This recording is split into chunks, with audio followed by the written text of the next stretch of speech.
मोतीनगर गांव में एक रिक्शे वाला भीमा अपनी बीवी बेला के साथ एक छोटी सी झोपड़ी में रहते थे। वो बहुत गरीब थे। रिक्शा चलाकर जो भी कमाई होती थी उसी से घर चलाते थे। रिक्शे वाले की बीवी बहुत लालची और अकड़ू थी। बस सजने संवरने में ही लगी रहती थी। भीमा को देर रात तक रिक्शा चलाने को बोलती थी।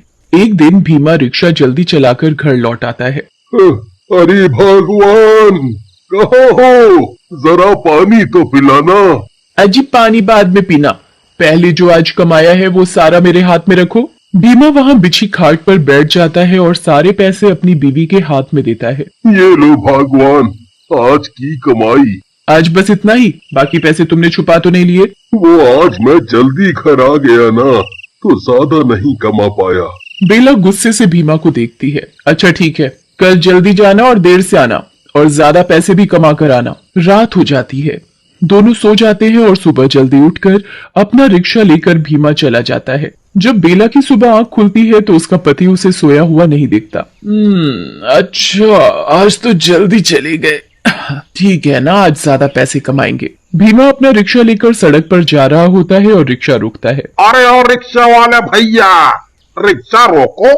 भीमा रिक्शा रोक लेता है। साहब, कहाँ जाना है? भारतपुर जाना है, चलोगे क्या? हाँ, चलूंगा साहब। कितने पैसे लोगे? 20 रुपए साहब। 20 रुपए? नहीं नहीं, मैं तुम्हें 10 रुपए दूंगा। चलना है तो चलो। भीमा अच्छा और ईमानदार इंसान होता है तो वो 10 रुपए में भी मान जाता है। अच्छा साहब, ठीक है, बैठ जाइए रिक्शे में। आदमी रिक्शे में बैठ जाता है और भीमा उस आदमी को भरतपुर उतार देता है। उस आदमी के जाने के बाद भीमा की नजर रिक्शे के पीछे वाली सीट की तरफ जाती है। वो देखता है कि वो आदमी रिक्शे में अपना कोई थैला जल्दी में होने के कारण भूल जाता है। भीमा वो सामान उस आदमी को वापस लौटाने के लिए जैसे ही मुड़ता है तो वो देखता है कि वो आदमी तो बहुत दूर चला गया होता है। अब भीमा सोचता है कि ये सामान मैं उसको उसके घर जाकर दे दूंगा। सुबह से रात हो जाती है। रात के 11 बज जाते हैं। भीमा अब घर जाने की सोचता है। अब मुझे घर चलना चाहिए, बहुत देर हो गई है। आज भी कुछ ज्यादा पैसे हाथ नहीं आए। बेला फिर कुछ खरी खोटी सुनाएगी। भीमा उदास मन से घर चल पड़ता है। घर पहुंचकर रोज की तरह सारे पैसे अपनी बीवी को दे देता है। अरे मेरी किस्मत फूट गई थी, मेरे माँ बाप ने ऐसे आदमी से शादी कर दी। एक तो गरीब है, ऊपर से इसकी ईमानदारी। हे भगवान, ये ईमानदारी मुझे एक दिन भिखारन बनाकर छोड़ेगी। आसपास गांव वाले सभी उसके घर के पास खड़े होकर सब सुन रहे होते हैं। गांव वाले आपस में बातें कर रहे होते हैं। अरे भाई, इनका तो ये रोज रोज का लड़ाई झगड़ा हो गया है। हाँ भाई, ये भीमा तो सीधा साधा है, इसकी बीवी के आगे नहीं चलती। भाई, भीम की तो किस्मत ही फूट गई है। ऐसी बीवी से शादी करके बेचारा भीमा करे भी तो क्या करे। बीवी को पैसे के अलावा कुछ दिखाई नहीं देता। पैसा पैसा, बस पैसा चाहिए। चलो भाई चलो, अपने अपने घर चलते हैं। सभी गांव वाले अपने अपने घर चले जाते हैं। तभी बेला की नजर उस थैले पर पड़ती है जो वो आदमी रिक्शे में भूल जाता है। बेला जब उस थैले को खोलकर देखती है तो उसमें कुछ पैसे और कपड़े पड़े हुए होते हैं। बेला उसमें पैसे और कपड़े देखकर बहुत खुश हो जाती है। अरे वाह, आज क्या लॉटरी लग गई, इतने पैसे और इतने अच्छे कपड़े, मजा आ गया। पर ये थैला मिला कहाँ से? अजी सुनते हो, जरा आना, कुछ पूछना है तुमसे। हाँ, आ रहा हूँ, जरा रुको। हाँ, बोलो बेला, क्या पूछना है? सुनिए, ये थैला आपको कहाँ से मिला? अरे ये तो एक आदमी की सवारी मिली थी, तो वो भूल गया था। कल जाकर ये उस आदमी को वापस दे दूंगा। नहीं नहीं, तुम इसे वापस मत देना, इसे हम ही रख लेंगे। इतने सारे पैसे एक साथ हाथ लगे हैं और तुम इसे वापस करने को बोल रहे हो? पागल हो गए हो क्या? तुम्हारी इतनी कमाई भी नहीं होती जितनी इस थैले में रखी है। मैं तो इस थैले को वापस नहीं देने वाली, और अगली बार कोई सवारी तुम्हारे रिक्शे में सामान भूल जाए तो वो सामान सीधा मुझे दे देना। विवश होकर भीमा ने बेला की बात मान ली और आगे से उसके रिक्शे में कोई भी सवारी अपना सामान भूल जाती तो वो उसे बेला को दे देता था। कभी पैसे निकलते तो कभी गहने और कभी खाने का सामान मिल जाता था। एक दिन भीमा के रिक्शे में एक तांत्रिक बाबा आया। अरे ओ रिक्शा वाला, रुको तो जरा, हमको कहीं जाना है। हाँ बाबा, बोलिए, कहाँ जाना है आपको? जरा वो पास वाले जंगल पहुँचा दो बेटा। हाँ बाबा, बैठिए, मैं ले चलता हूँ। कितने लोगे? 30 रुपए। चलो ठीक है, दे देंगे 30 रुपए। बाबा भीमा के रिक्शे में बैठ जाता है और भीमा उस बाबा को जंगल तक पहुंचा देता है। बाबा भीमा को पैसे देकर चला जाता है, पर वो अपनी एक डिब्बी रिक्शे में ही भूल जाता है। उस डिब्बी पर भीमा की नजर पड़ जाती है और वो ये सोचता है कि शायद उसमें कोई अंगूठी होगी। भीमा उस डिब्बी को खोलता है और उसमें से एक भूत निकलकर भीमा के अंदर घुस जाता है। अरे वाह, आखिरकार उस छोटी सी डिब्बी से निकलकर ये इंसान का शरीर मिल ही गया। अब मैं लोगों को मार मार कर खाऊंगा। उसी वक्त उस जंगल के रास्ते से एक आदमी जा रहा होता है और आदमी को वो भूत देख लेता है। अरे वाह, इतनी जल्दी शिकार भी मिल गया।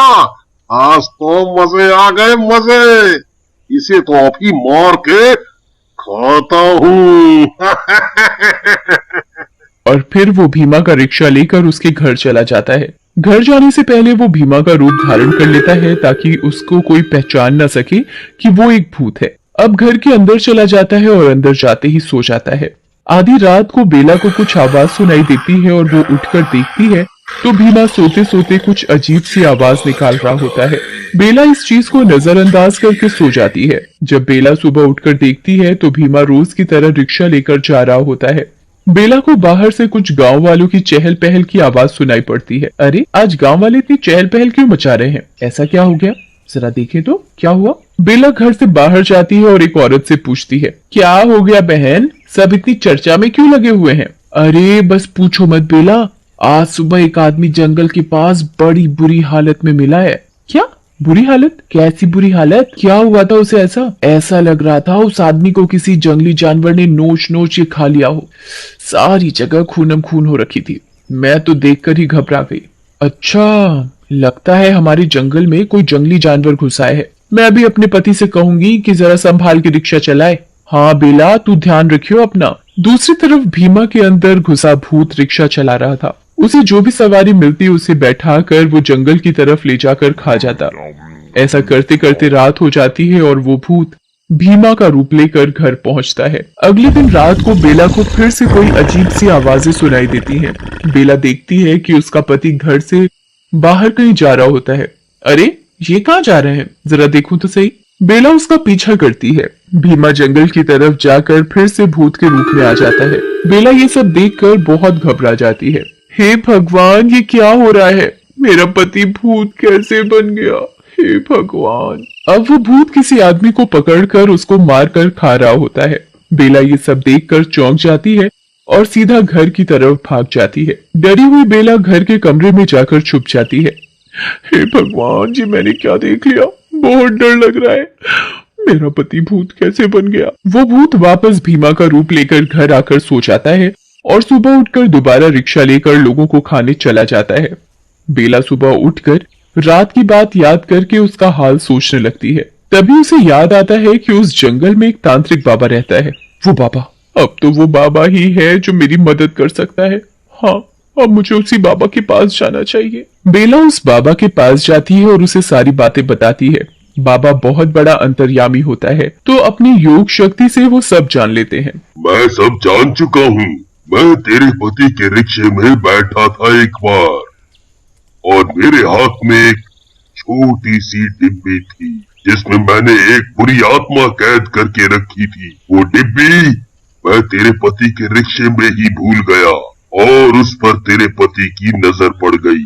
तेरे पति ने उस डिब्बी को खोल कर देखा और तभी उसके अंदर वो बुरी आत्मा समा गई। हे भगवान, मेरे लालच की वजह से आज मेरे पति मुसीबत में पड़ गए। अब मैं कभी लालच नहीं करूंगी बाबा।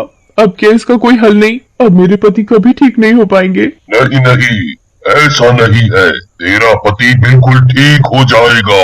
मैंने अभी अभी अपनी योग शक्ति से ये पता लगा लिया है कि डिब्बी अभी भी उस जंगल में पड़ी हुई है। मैं अभी उसे लेकर आता हूँ। बाबा जंगल से उस डिब्बी को लेकर आते हैं और बेला के साथ उसके घर जाता है और कुछ मंत्र पढ़कर उस भूत को अपने वश में कर लेता है। फिर बाबा उस भूत को भीमा के शरीर से निकालकर अपनी डिब्बी में दोबारा बंद कर लेता है और भीमा वापस अपना रिक्शा लेकर घर लौट आता है। शुक्र है भगवान का कि तुम सही सलामत घर आ गए। आज के बाद मैं कभी लालच नहीं करूंगी।